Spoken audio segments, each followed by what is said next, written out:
Bem-vindos a mais um episódio de Dias do Clube com História. 3 campos andaram ligados à história do Futebol Clube do Porto. Primeiro, o Covil.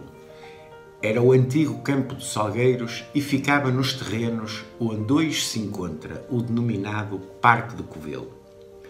Depois, o Amial, que era o campo do Sport Progresso e que ficava perto da Rua do Amial e que tinha como limite a Travessa do Amial, hoje designada por Rua Carlos Ramos. E por fim, o Estádio do Lima, que era propriedade do Académico Futebol Clube e que ficava onde hoje é a zona do Lima 5, sendo ainda nos nossos dias possível ver parte das bancadas em completas ruínas.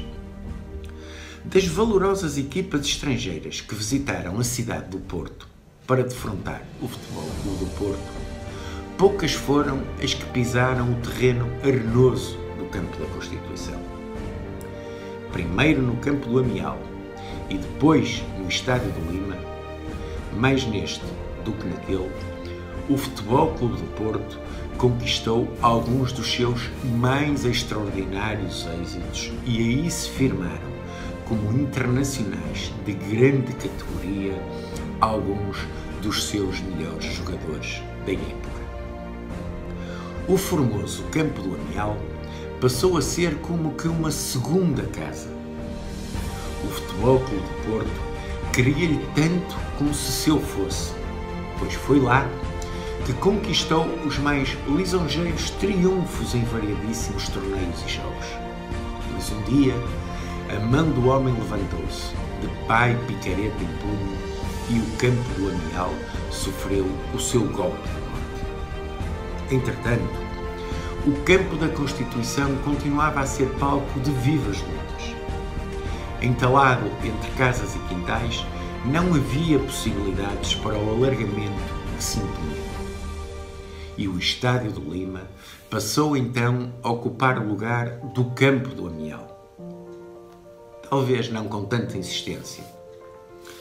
Não se cansava, entretanto, de se beneficiar o Campo da Constituição. Mas, naturalmente, havia um limite para além do qual não se poderia passar. Seria como que o prolongar de uma agonia que já vinha de longe. E o Estádio do Lima era um recinto multidisciplinar do Académico Futebol Clube, com um campo de futebol que era um dos primeiros relevados da Península Ibérica. Tinha bancada central coberta, bancada de cimento no topo norte e zonas de peão, pistas de atletismo e ciclismo e campo de basquetebol. Havia ainda um pavilhão e o belo edifício Sede Social que se situava em terrenos da propriedade da Santa Casa da Misericórdia, limitados pelas ruas da Constituição, da Alegria, do Lima e de Costa Cabral. Face às precárias condições do Campo da Constituição, o Lima foi em repetidas ocasiões utilizado na década de 40 para jogos do Futebol Clube do Porto nos campeonatos nacionais ou para encontros particulares, com realce para o histórico Futebol Clube do Porto Arsenal de 1948, em que os azuis e brancos derrotaram os londrinos por 3-2.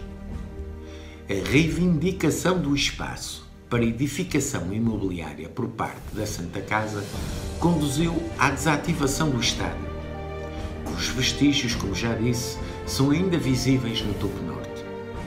O Futebol Clube do Porto precisava de um estádio, de uma casa que fosse sua e de que se pudesse orgulhar, orgulhando simultaneamente a cidade que lhe serviu de berço.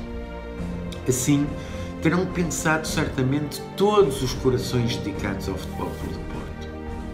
Mas o que eles também certamente ignoravam é que muitas e muitas barreiras se levantariam ao longo de 20 longos anos de cabeceiras e de muito labor.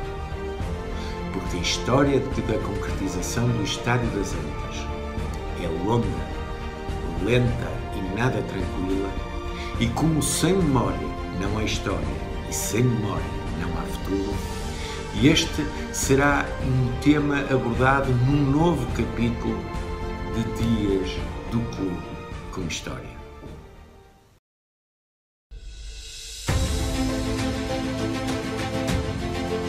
O portista vive, subsiste, é eterno. O portista sente, sofre, luta. O portista quer, pede e exige. O portista junta, acumula e ganha. Numa simbiose perfeita com a personalidade de cada um, o portista é educado, aprende, é formado e torna-se melhor. Como pessoa, como homem e como... Se és um super portista, junta-te a nós.